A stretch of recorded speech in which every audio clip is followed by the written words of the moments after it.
Boa sexta-feira, meu povito. Vocês já comeram um bacalhauzinho de vocês hoje? As pessoas ainda fazem isso, ainda mantêm a tradição. Quando eu era mais novo, tinha muito disso, assim, não podia comer carne na sexta-feira da paixão e rolava bacalhau. Depois eu fui impactado que tem gente que come bacalhau no Natal também, nunca foi tradição da minha família. E olha que minha mãe nem come carne, então bacalhau poderia ser sempre um coringa para as festividades. E não é. Como é que é na casa de vocês? Deixa aí nos comentários que eu quero saber. Coisa mais desonesta que tem pra buscar engajamento, né? Ninguém quer saber se o outro tá comendo bacalhau ou não. Vamos lá, gente. Obrigado pra todo mundo que mandou aí. Responder as perguntas de vocês aqui, começando com Blockmar. Marcelo, qual a sua expectativa para essa Copa do Mundo? Te parece que será uma Copa aburrida? Não acho que vai ser uma Copa chata, não. Acho que na primeira fase vai ter muito volume de jogo e alguns jogos sim vão ser mais chatos, né? Vai ter uns Curaçao contra, sei lá, Costa Rica da vida que vão ser mais chatos. Mas na primeira fase acho que já vão ter bons jogos. O grupo da França tem bons jogos, o grupo onde está Suécia, Tunísia também tem bons jogos, o grupo da Holanda, do Japão tem bons jogos, que acho que é o mesmo da Suécia, né? Se eu não estou enganado.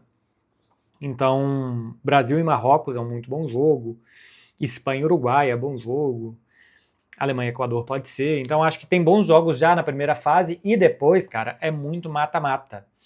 Então por mais que tenha alguns mata-matas que devem ser mais fáceis e tranquilos já nos 16 avos de final, mata-mata é mata-mata, né? Então é emocionante, pode espirrar para qualquer lado, pode ter grandes histórias ali. Então não acho que vai ser uma Copa aburrida, não. Acho que vão ter alguns jogos que vão despertar quase nenhum interesse na primeira fase. Quero ver como é que vão fazer para encher os estádios, inclusive. Mas eu acho que o fato de ter mais jogos decisivos de mata-mata vai trazer graça para a Copa do Mundo, acho que muito a partir da segunda fase. Alguns jogos na primeira e muito a partir da segunda. E depois eu acho que assim, não tem. E depois tudo pode acontecer, né? Depois não tem muito como prever o que vai acontecer, então tudo pode acontecer e sempre um jogo da Copa do Mundo marca a história, marca a carreira de alguém e tal, e tudo fica muito mais amplificado. Olaf, underline 1. É Olaf? Ou Aleph, na verdade. Underline 1. Por que repórteres de campo não usam binóculos para ver as substituições mais rápido? Porque é mais um trambolho para levar para estádio. É muita coisa que a gente leva, porque é celular e aí é cabo, é carregador, é microfone, é anotação e... Enfim, é uma roupa seca, porque se chover você tá ferrado. É tanta coisa que já leva que um binóculo é uma coisa a mais. Eu acho que eu não colocaria, se eu fosse o dono de uma televisão, né, se eu escolhesse, eu não colocaria repórter para anunciar substituições. A não ser que ele veja a movimentação no banco, que ele fale antes, olha, vai entrar ali o Dani Olmo. E aí, beleza, você já vai preparando, pô, vai entrar o Dani Olmo, quem é que sai, ou especialmente não numa substituição meio óbvia, mas você imagina que tem uma grande expectativa para o Neymar entrar. Aí você fala, pô, o Neymar vai entrar. Aí você já gera na transmissão, né, desejo de ver o Neymar em campo. De resto, eu acho que pode, assim, se está mais fácil do narrador e do comentarista verem as substituições, eles informam, tem ali o grafismo, né, que mostra também quem é que entrou, quem é que saiu, e depois o repórter pode complementar, olha, tá entrando aí o Dani Olmo, que normalmente sai do banco, e ele tem mais participações em gols quando ele sai do banco do que quando ele começa jogando, e o repórter acho que pode complementar com alguma informação. Isso quando o repórter fica atrás do gol, né? No Brasil tem muitos repórteres que ficam na lateral do campo, perto do banco de reservas, e aí fica mais fácil de ver substituições. Mas eu acho que não deveria ser religioso, por assim dizer, quase, que os repórteres dessem a informação das substituições, porque a gente fica muito longe mesmo, às vezes a placa é mostrada de forma lateral, às vezes a rede do gol tá na nossa frente e fica difícil de ver. Mas binóculo é foda. Eu tenho um que uma vez eu ganhei para usar nesse sentido, nunca usei. Arthur Teotônio. No futuro, qual terá mais influência para o futebol, Guardiola ou Cruyff? Pô, é o Cruyff, porque ele que plantou toda essa semente que o Guardiola veio depois. Nesse sentido vai ser o Cruyff, mas o Guardiola ele fez algo que eu acho que não aconteceu, eu nunca vi literatura sobre isso, que o Cruyff tenha feito uma escola e que tenha tido a contra-escola. Por exemplo, tem o Guardiola a partir de 2009 e tem a contra a forma de jogar, né, do tic-tac, para simplificar bastante. E que tem a contra-escola, tem as retrancas do Mourinho e depois tem a pressão e a intensidade do Jürgen Klopp. Então o Guardiola acho que influenciou mais para que foi um jogo tão dominante o dele, e o do Cruyff não foi tão dominante, que gerou um contra-jogo, uma outra forma de jogar, para você poder não ser dominado por aquela forma tão irresistível do Guardiola, que gerou, acho que, escolas de futebol diferentes. Eu acho que isso não aconteceu com o Cruyff, então nesse sentido é o Guardiola. Talvez a resposta seja Guardiola por conta disso. Cruyff plantou a semente, mas depois a árvore do Guardiola ficou mais evidente do que a semente dele. Tem uma pergunta aqui do José Victor, V-X-T-O-R, o que acha do De Zerbi no Tottenham, especialmente nessa situação do clube. E também a pergunta do Luiz Fernando da Solides, também perguntando, De Zerbi no Tottenham faz sentido? Não era hora de buscar uma solução menos autoral e mais acostumada com a Premier League? Tipo um Wagner Mancini inglês? Eu vou aproveitar essa pergunta aqui do José e também a pergunta do Luiz Fernando da Solides para falar que a Solides é a mais nova parceira aqui do canal, agradecer todo mundo da Solides. E para você que acompanha por aqui, que assiste por aqui, a Solides é parceira que faz o seu time jogar fácil. E eu acho que isso é muito importante aqui no contexto de futebol, né? Porque não adianta escalar sem conhecer, não conseguir montar um time competitivo. É preciso ter gestão de jogadores, gestão de equipe, tudo isso a Solides te ajuda. Montar um time com entrosamento, com alinhamento, com o que você deseja, né? Ter uma ideia de jogo, manter aquela ideia, foco no resultado. A Solides é um sistema de gestão de pessoas que é tudo em um, all in one, né? Como o pessoal diz. Folha de pagamento, até benefício dos funcionários, menos burocracia, mais eficiência, mais performance. Se você é empreendedor, se você tem uma empresa, procura a Solides, porque com a Solides o seu time joga fácil. Segue também o perfil da Solides, Solides Oficial. Acesse o site para ajudar você no seu negócio, no seu empreendimento, e você vê que o seu time joga mais fácil, o seu time joga junto com a Solides. E eu acho que é isso que o De Zerbi tem que fazer no Tottenham, tá? Aproveitando o gancho aqui da Solides. É um técnico autoral, sim, mas também é um técnico que conhece a Premier League, e que eu acho que o Tottenham tem bons jogadores. Eu não acho que ele vai chegar e fazer uma revolução. Se for isso, pode dar errado demais, o time conquistar pontos de menos e o Tottenham ser rebaixado. Mas é um bom técnico, que eu acho que pode organizar uma boa saída de bola, uma boa forma de atacar e ser suficiente para somar os pontos e se manter na primeira divisão. E eu acho que é um bom técnico já para a próxima temporada.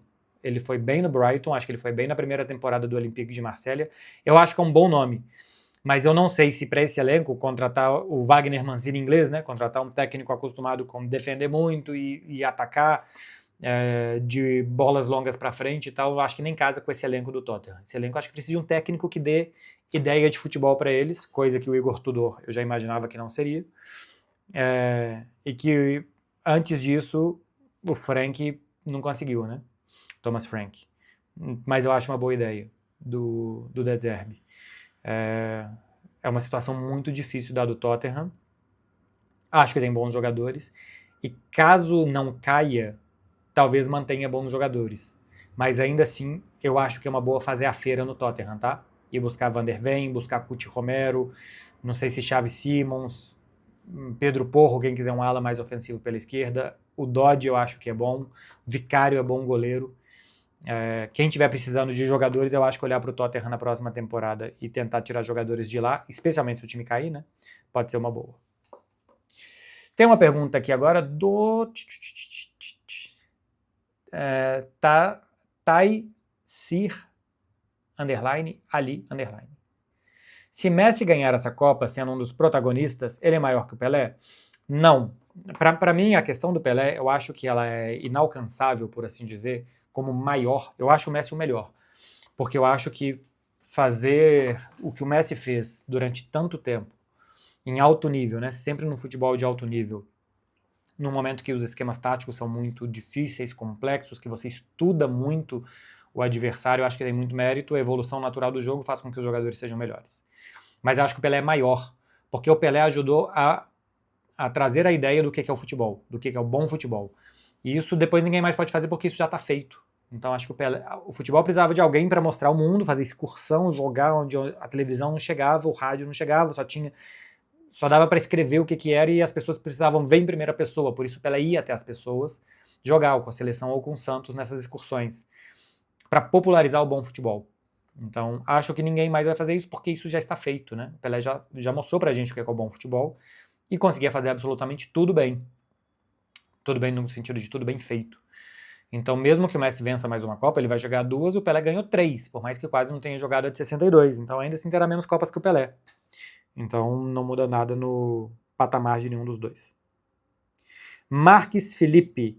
Sempre viu o Rafinha com valências para jogar de 9. Você acha que ele pode se reinventar assim no futuro? Não, porque eu acho que uma das coisas que você precisa, das valências, como você disse aqui, né, das características que você precisa para jogar de 9, é jogar de costas, né? Por mais que você seja um 9 de atacar o espaço, por assim dizer, Ferran, João Pedro, esses jogadores, aguentar de costas para o adversário, fazer um pivô, dar uma casquinha, sustentar uma bola que vem meio quebrada da defesa, é um papel de um 9 também, e isso o Rafinha não faz. Ele não tem corpo para isso, ele é um corredor. Então não vejo ele de 9 não, algum jogo específico. Então acho que ele chegou a jogar em algum momento do Barcelona aí, alguns minutinhos de camisa 9. Mas não acho nem que ele tem muita movimentação de 9 entre zagueiros e primeiro toque para finalizar e tal. Eu não vejo características de 9 no Rafinha, não. Eu te digo que eu não vejo nenhuma característica de 9 no Rafinha. José Fernando, 2004. Barcelona perdeu interesse em contratar o Bastoni depois da expulsão? Eu acho que é o contrário. As notícias que vêm de Barcelona são de que o interesse no Bastoni aumentou porque ele pode ficar ainda mais na porta de saída, né? Não está muito querido na Itália, talvez o dia a dia dele na Itália não esteja fácil, se ele quiser ir num restaurante, se ele quiser ir em algum lugar com a família dele, aparentemente não está fácil, está sendo bastante perseguido por torcedores e por imprensa. O ano dele na Inter já não é dos melhores, então acho que ele vai baratear. Quando o jogador quer sair, e quando o clube vê que o ciclo dele ali já encerrou, essas coisas costumam deixar o jogador mais barato e a negociação mais fácil. Então, pro Barcelona, pode acabar sendo uma boa. Acho que ninguém do Barcelona torcia para o Bastoni ter os dias difíceis e, né, a decisão errada que ele teve contra a Bósnia. Mas acho que para o Barcelona, do ponto de vista de negócio, pode ser uma boa tudo o que aconteceu. 2 perguntas aqui do Leandro Ramos. Qual seleção fora das favoritas tem te surpreendido positivamente? Que Marrocos tenha mantido o bom desempenho me surpreende, porque tem bons jogadores, mas estão aparecendo ainda mais jogadores e o time coletivamente é bom. Acho o Marrocos um bom time, Senegal também, né? A final da Copa Africana de Nações eu acho que mancha tanto o bom futebol dessas duas seleções, mas Senegal também é um bom time. Japão fez um muito bom ciclo, conseguiu boas vitórias, é um time que sai do estereótipo. Eu acho que a gente tem que parar com os estereótipos, né? Especialmente dessas seleções que talvez se veja menos, africanas e asiáticas, e que a gente tende a achar que africanos são fortes, touros e só isso, mas tem muito jogador tecnicamente excelente, jogadores com uma visão de jogo muito boa no futebol africano, e no asiático também, e que os asiáticos são só corredores ingênuos, né? Também não são. O time do Japão é de jogadores muito fortes, altos, fortes, jogo aéreo do Japão é muito forte.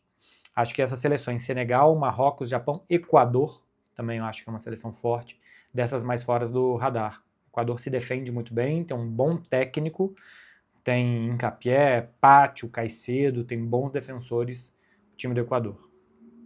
E a outra do Leandro Ramos, existe alguma razão para os técnicos darem poucos minutos para o Endrick? Ele é mala ou perde muita bola?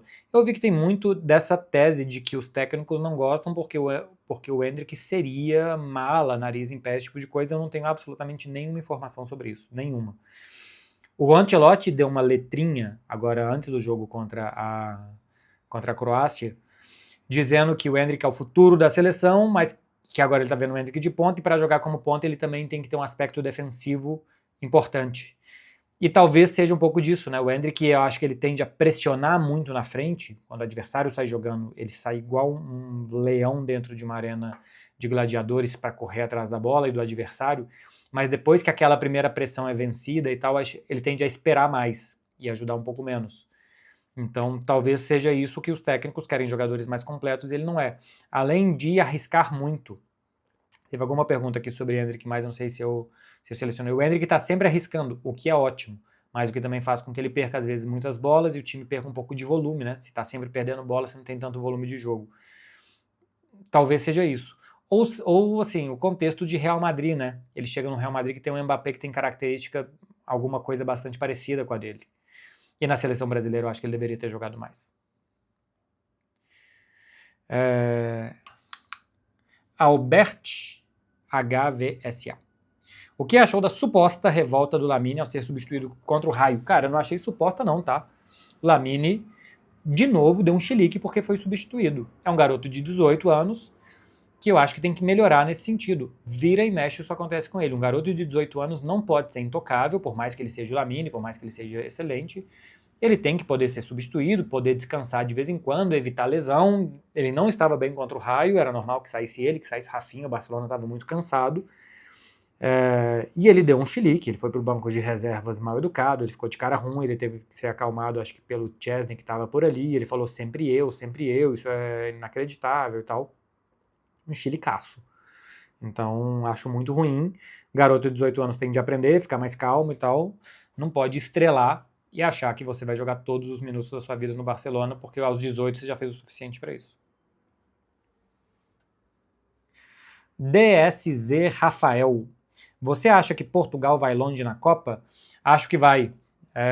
Nas quartas de final pode ter uma Argentina pelo caminho, né? Caso os dois passem primeiro e sigam avançando, aí seria um confronto muito duro para as duas seleções. Eu acho que Portugal, Espanha e França são as três favoritas, na minha opinião. Por qualidade técnica que tem, essas três seleções têm muitos jogadores. Eu acho que mais do que as outras. Por estilo de jogo, acho que a Espanha tem um estilo muito técnico, de querer muito bom futebol e que consegue ter resultados. França e Portugal acho que passam mais por uma linha de permitir que poucas coisas aconteçam atrás e que os jogadores decidam na frente, algo que o Ancelotti também acho que vai implementar no Brasil, né? Muita segurança, pragmatismo e na frente talento para resolver. O Roberto Martínez eu achava que ele seria menos pragmático e mais futebol alegre nesse sentido, mas aparentemente não. Não fez boa Euro, chegou até as quartas de final, mas acho que sempre jogou mal a Euro Portugal, mas a Nations League ganhou da Alemanha, ganhou da Espanha, foi campeã. Então acho que sim pode. E outra coisa é que eu acho que tirou um pouco o elefante da sala de o Cristiano vai jogar ou não vai. O Cristiano vai jogar, né? Porque na Copa de 2022 tinha dado a impressão que vai ser banco, que não vai aceitar e tal. O Gonçalo Ramos não deu um subidão para ganhar a posição de 9 de Portugal, então vai ser o Cristiano, que foi, por exemplo, importante na Nations League. João Pedro SL7. Como fica o esquema da seleção com Luiz Henrique, Vini, Estevão e ainda tendo Rafinha? Cara, tem o Matheus Cunha, tá? Que é muito importante aqui, eu acho que não sai. Eu acho que sobra pro Luiz Henrique. Porque a maioria dos jogos da seleção acho que vai ser tentando achar espaço curto, por mais que o Ancelotti queira jogos de transição. Mas eu acho que os times não vão dar tanta transição assim pro Brasil. E eu acho que o Estevão, no espaço curto, funciona melhor que o Luiz Henrique. Por mais que o Luiz Henrique também tenha drible. Mas eu acho que drible em espaço curto e passe, o Estevão tem passe de camisa 10, de armador, de muito boa visão de jogo. Eu acho que isso vai ser mais valorizado na hora de abrir defesas muito fechadas, como o Brasil jogou contra a Tunísia e o Estevão foi muito bem aquele dia, do que a potência física do Luiz Henrique. Eu acho que o drible mais em espaço do Luiz Henrique. E aí eu acho que vai ser esses quatro, Rafinha, Vini, Matheus e Estevão, pelo menos de início. A ideia do Ancelotti, imagino eu, será essa. Ing.Luiz, o que acha de Dybala no Flamengo? Eu acho que não. Já tem o Arrascaeta como segundo atacante, que funciona muito bem, não precisa tocar. O Arrascaeta só precisa jogar melhor esse ano. Mas pela história que ele já construiu, né? A gente já sabe que funciona. E tem o Paquetá, que pode jogar naquela posição de 10, de segundo atacante, que é a posição do Dybala. Então, Dybala não é um super jogador que chega e muda um time. Não é, nunca foi. Meio super valorizado o Dybala. E eu acho que o Flamengo não precisa de jogador nessa posição, não.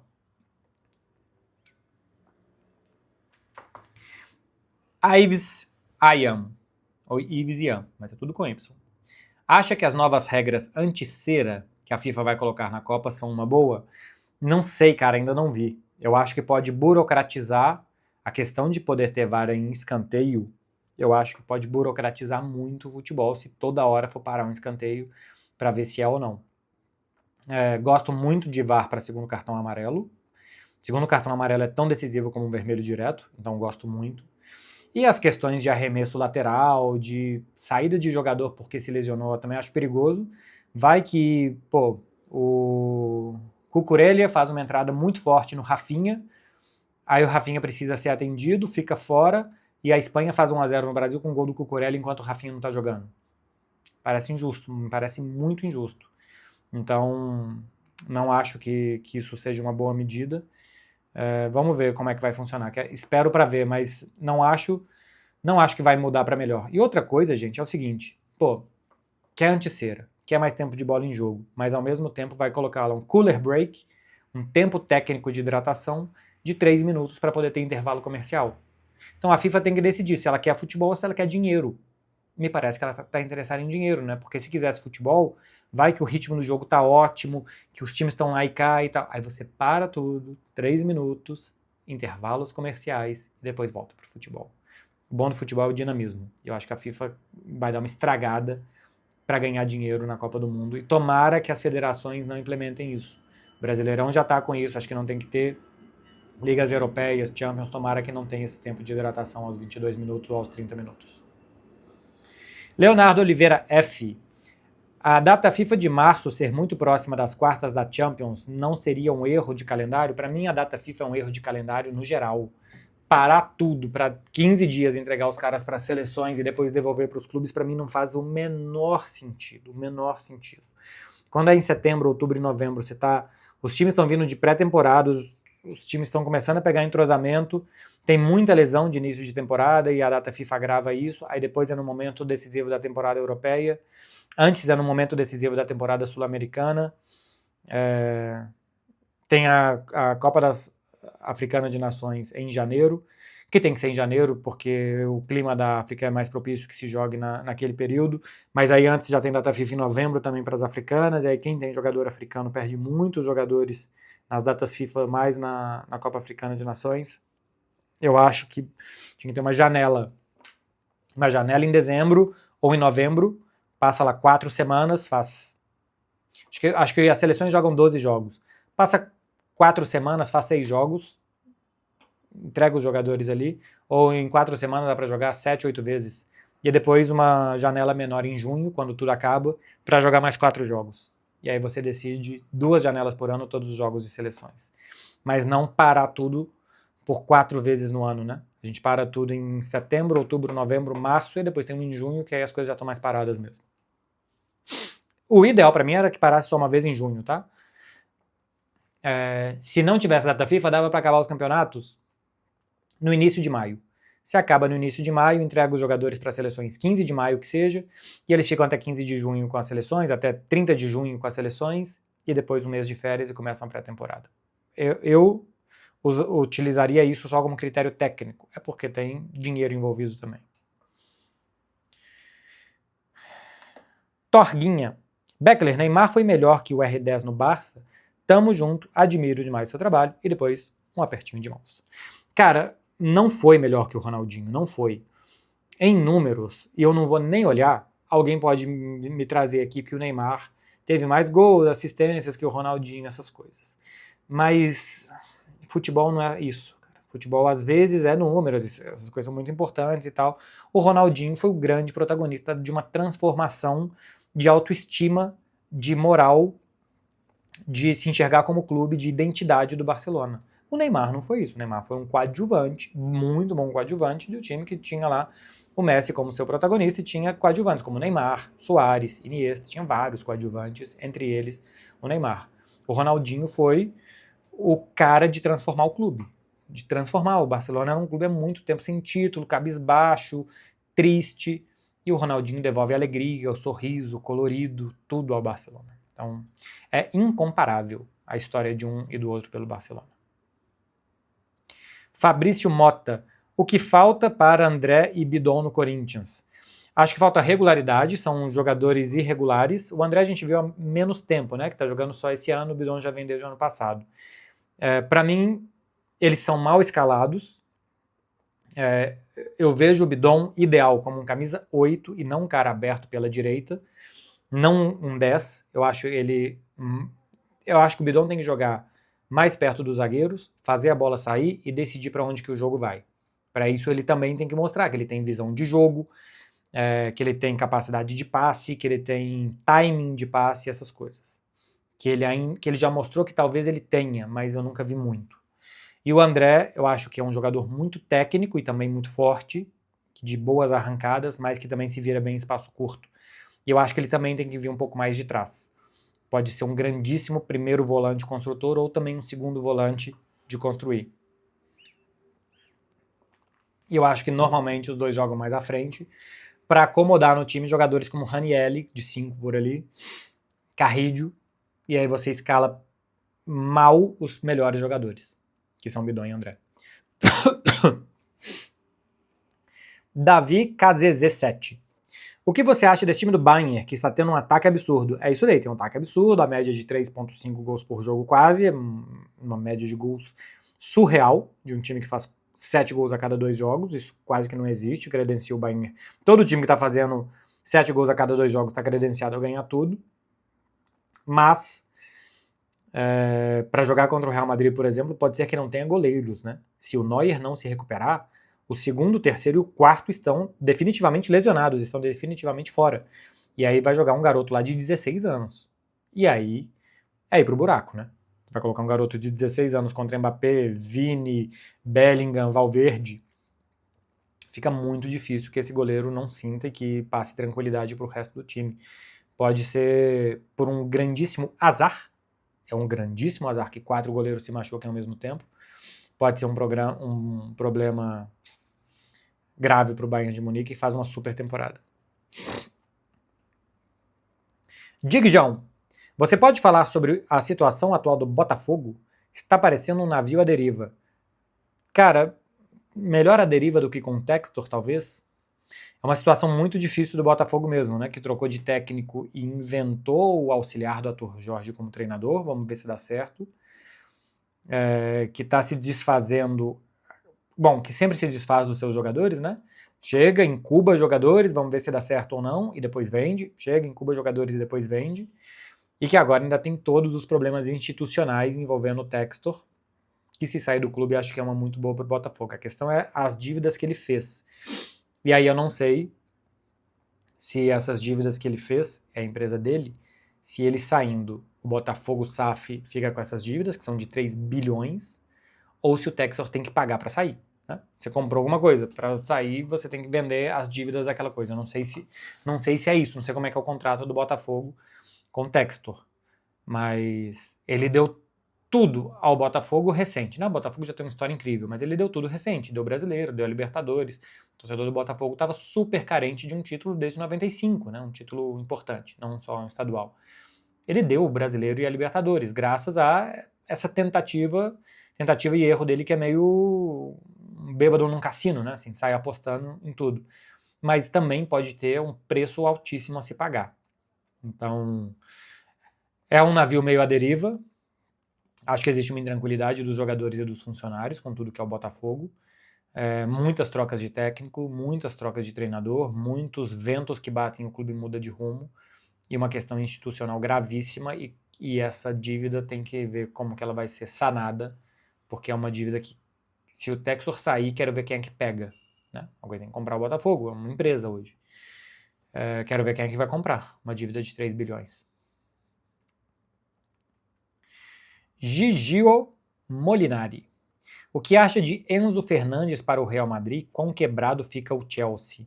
Cara, tecnicamente o Chelsea pode sentir bastante. Eu acho que o Enzo é um muito, muito bom jogador. Pode ser um ótimo 10 e um ótimo 8, mas dá para substituir, né? Dá para jogar com Caicedo, com Andrei e com Cole Palmer de 10, com Estevão de um lado, Pedro Neto do outro, João Pedro lá na frente. Dá para jogar. Piora, mas dá para jogar. E pro Real Madrid eu acho que ele pode ajudar muito, como mais 8 do que 10.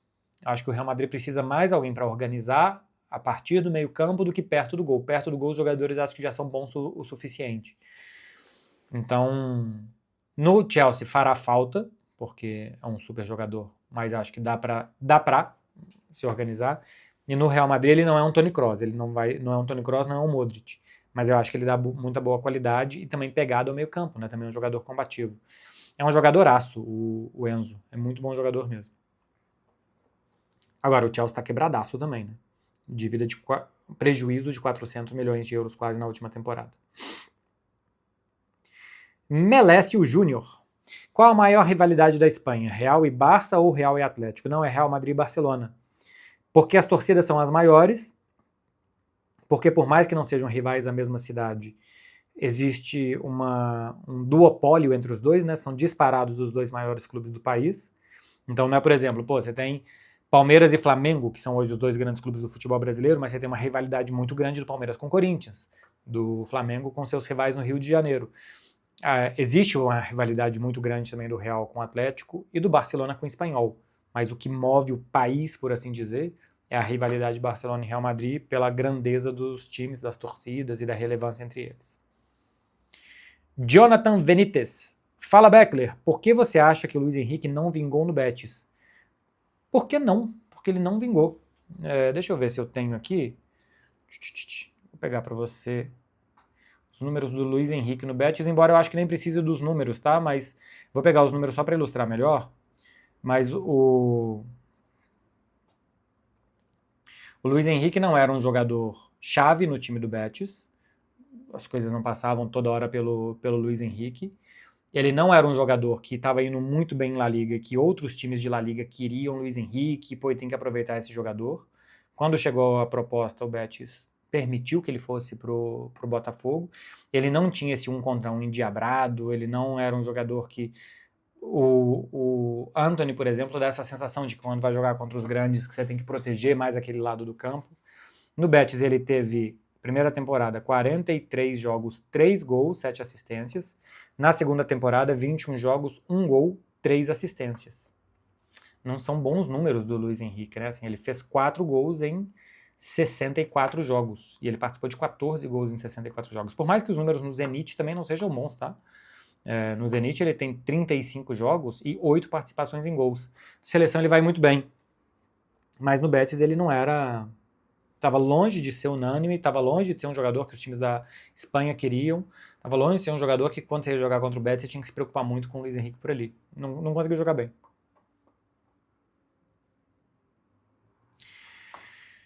Cauê Rios. Dá para comparar a geração da França de 18 a 26 com a geração do Brasil 94 a 2002?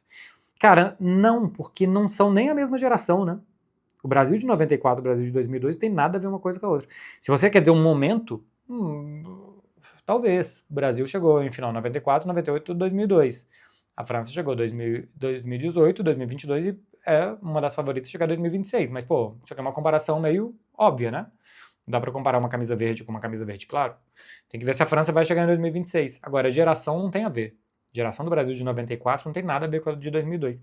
Quem é que tava? Tava Cafu e Ronaldo, né? Ronaldo que nem jogou e o Cafu que era reserva do Jorginho. De resto, 94 mudam os goleiros, mudam os zagueiros, muda absolutamente tudo. De 98 ainda tem alguma coisa e alguns de 98 repetem depois em 2002, mais nada. E a França também, se a gente for ver aqui, muita coisa já vai ter mudado, né? De 2018 para 2026. Será que eu consigo achar isso aqui fácil também para vocês? Hoje eu tô que procuro, hein? Eu podia fazer essas coisas antes, né? Que aí ficava mais fluido aqui o programa para vocês também. Mas eu acabo fazendo em cima da hora. Vamos ver. França, Croácia... 2018, né? 2018. Vamos ver as escalações. A França teve Lloris, que não tá mais, Pavard, que não tá mais, Varane, que não tá mais, Umtiti, que não tá mais, e Lucas Hernandes, que está. Pogba não, Kanté sim, Griezmann não, Matuidi não, Mbappé sim, e Fekir e Giroud também não entrou Fekir. Ainda entraram Tolisso e Nzonzi. Então a França de 2018 tem Lucas Hernandes, Kanté e Mbappé. Tem 3 jogadores de 18 que estão em 23 dos que jogaram a final. Aí tinha Kimpembe, Lemar, Dembélé. Amém. Não pode segurar espirro. Já falei isso com vocês várias vezes. Dembélé, Mandanda, Rami, Sidibé, Thauvin, Benjamin Mendy e Areola. Cara, então tem 4 jogadores da França de 2018 para 2026, também já é outra geração completamente diferente.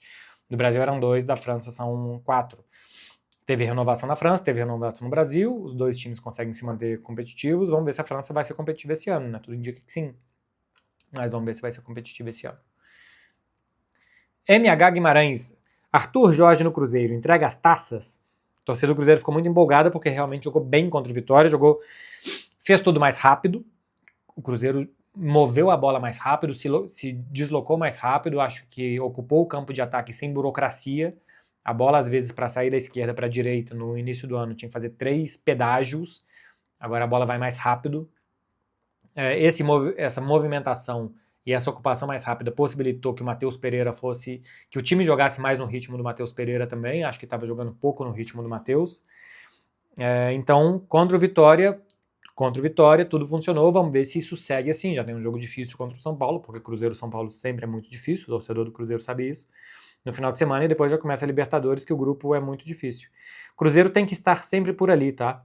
Eu sei que existe uma ansiedade do torcedor do Cruzeiro de ganhar algo importante logo, mas o que o Cruzeiro tem que fazer é estar sempre por ali. Tá sempre no G4, tá sempre no G5, nas Copas estar sempre chegando, que aí em algum momento vai acontecer. Mas acho que a ansiedade de cobrar que as coisas melhorem logo, que o time brigue logo, que o time fique toda hora olhando, pô, a gente empatou, mas o Palmeiras e o Flamengo ganharam, isso só vai prejudicar o time, porque o Cruzeiro não está lá. A temporada passada foi surpreendente. O Cruzeiro tem que ir passito a passito, um degrau depois do outro. Renan Limas. A Espanha realmente não deu importância para a Copa das Confederações em 2013? Não deu. Eu cobri a Espanha nos jogos em Fortaleza contra a Nigéria, depois contra a Itália, e já acompanhava bastante e tal. Aquela Copa das Confederações. E, cara, o que eu vi lá em Fortaleza, os caras estavam mais preocupados com a reputação deles, porque eles foram em festa e porque falaram que teve garotas de programa no quarto dos caras e que já tinha tido isso em Recife. Os caras estavam muito mais preocupados com a repercussão do que com o futebol, e que ia enfrentar a Itália e que depois ia ter o Brasil. Não era minimamente tema o futebol. E também parecia que os caras estavam muito mais de férias do que ligados ao futebol. A Copa das Confederações nunca foi uma coisa super importante, tanto que acabou, né? Mas que o Brasil naquele ano levou super a sério, porque era no Brasil, porque a gente precisava tinha acabado de trocar de técnico, precisava mostrar para o torcedor que a gente estava pronto para a Copa do Mundo, então teve uma comoção nacional. Inclusive foi na época dos protestos, né, de 2013. Foi uma super comoção nacional, uma convulsão social praticamente do Brasil, e que a Espanha só queria voltar para casa sem que parecesse que eles tivessem feito merda, cara. Então, super valorizar a conquista da Copa das Confederações do Brasil, acho que é não prestar atenção para o que foi aquela competição. Tô nas últimas, hein? As últimas 5 perguntas. Deixa um like aí se vocês puderem, se não for pedir demais, para ajudar quem tá fazendo conteúdo para vocês no feriadinho. Fala, MB, acha que Paquetá ainda está nos planos da Copa do Mundo? Acho que bem menos, tá? Acho que bem menos. E eu acho que se ele perder a vaga, não vai ser pro Gabriel Sara, vai ser pro Danilo. Acho que o Ancelotti talvez leve 4 5, por assim dizer, né? Andrei, Fabinho, Casemiro e Bruno são 5. O Bruno ainda pode ser 8, mas eu acho que é jogar com duplo 5, 2 volantes bem perto dos zagueiros e não um mais avançado, mas o Danilo pode ser esse cara mais avançado e ele jogou muito bem. Então acho que é mais provável que ele leve um 8 do que um 10. Tem muita gente que pergunta do Matheus Pereira, deixa eu ver se eu peguei isso aqui. Luiz, 1ZX. Você acha que Matheus Pereira do Cruzeiro deveria ser mais utilizado na seleção? Eu acho que a questão é que o Ancelotti não quer um meio armador. Ele quer, talvez, o Matheus Cunha, que possa fazer isso, o Rafinha, que possa fazer isso, o Estevão, que possa fazer isso. Ele quer um atacante que recue e não um meia que chegue.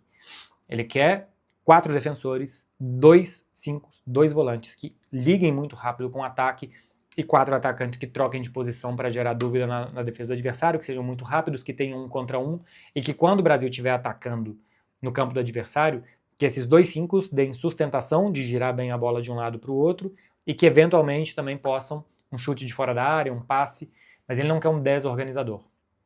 Então Matheus Pereira, Paquetá, até Neymar podem sofrer bastante nessa convicção tática que o Ancelotti tem que é melhor para a seleção utilizar. Marquinhos S. Falta ao Barça saber sofrer em noites de Champions? Muitas remontadas sofridas ultimamente. Falta, O Barcelona é um time que não se sente confortável defendendo, né? E o que é o saber sofrer? Pô, quando os caras forem te atacar, eles podem até ter mérito de chegar e tal, mas você não vai fazer um pênalti bobo, você não vai ser expulso numa falta que não deveria, você não vai fazer um mau corte, você não vai abrir buraco na sua defesa. Os caras podem te atacar, mas eles têm que ter mérito para entrar. Isso é saber sofrer. Você evitar erros bobos e o adversário só vai te machucar, né? Só vai entrar na sua defesa se ele tiver muito mérito. Eu acho que o Barcelona não é um time que tem esse DNA. Por isso que ele precisa ter a bola, por isso que ele precisa controlar com a bola no pé, por isso que ele aposta pela defesa alta. Porque o DNA do clube é esse. Enfim, porque o clube é assim. Isso penaliza ele, né? Em competições assim como a Liga dos Campeões. Falta uma pergunta, que é a do Matheus Alexandre 03. MB, disse que a Argentina pode ser uma decepção. Tem vídeo ontem, inclusive, destrinchando mais isso da Argentina poder ser uma decepção. Acha que a Holanda também? Cara, é porque eu não espero quase nada da Holanda, tá? Assim, tem bons jogadores, tem muitos bons jogadores, né? Gravenberch, Frenkie de Jong, Dumfries é bom, Frimpong é bom, Van Dijk é muito bom. Tem bons jogadores a Holanda. Gakpo não tá fazendo uma muito boa temporada, mas é bom atacante e tal. Mas se espera mais da Argentina, né? Atual campeã, time do Messi, defendendo o título, 3 vezes campeã do mundo. A Holanda nunca foi campeã. Então, o que seria a Holanda decepcionar? O grupo da Holanda é o grupo que tem Japão, Suécia e Tunísia, né? Cai na primeira fase, aí seria decepção. Mas chegar até as oitavas, as quartas de final, eu acho que é ok pra Holanda, tá? Oitavas, quartas de final seria de bom tamanho. Me surpreende, eu falei outro dia que me surpreende mais o Brasil ficando das quartas para trás do que sendo campeão. Se o Brasil for campeão, eu fico ligeiramente surpreso, porque a gente fez tudo de errado no ciclo. Mas se o Brasil cai das quartas para trás, eu fico muito surpreso, porque a gente fez as coisas de errado no ciclo, mas a gente tem bons jogadores, bom técnico para chegar nas quartas de final. Se a Holanda passar das quartas, me surpreende muito mais do que se ela cair antes das quartas. E se ela chegar nas quartas, eu acho que é ok, dependendo do caminho que ela pegar até lá. Meu povo, 42 minutinhos de respostas para vocês. Faça favor de dar like aqui, de aproveitar o feriado, de depois colocar um ovinho na boca bem gostoso, comer o chocolatinho de vocês e de aproveitar esses dias em família, em amigos, do jeito que vocês quiserem. Um beijo para vocês, gente. Até mais, hein? Tchau, tchau.